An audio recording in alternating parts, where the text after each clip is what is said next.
In this video, I'm gonna go through the process of how we make our perfect hamburger. Hamburgers used to not turn out as good as they do now.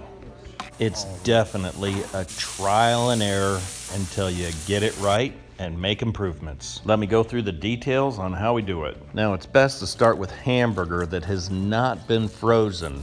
Then, just like you would make a snowball, work it into a nice tight ball. The last thing you want is for it to fall apart on the grill. Now, this is an antique Tupperware hamburger press. I don't know if they make them, but if I saw it at the thrift store, I'd jump on it.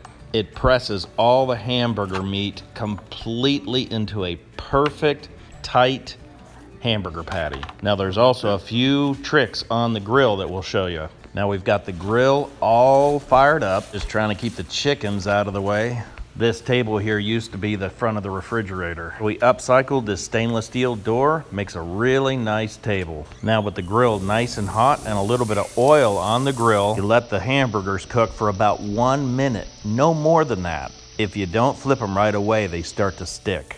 And do the same thing to the other side. It just seems like toasted buns are always better. And the biggest thing is you can't walk away. You just got to keep checking everything. So you want to squeeze the juice out, keep them flipping, and cook them on slow heat. And in my opinion, this is a perfect hamburger. Well, I really appreciate your time, and thanks for watching.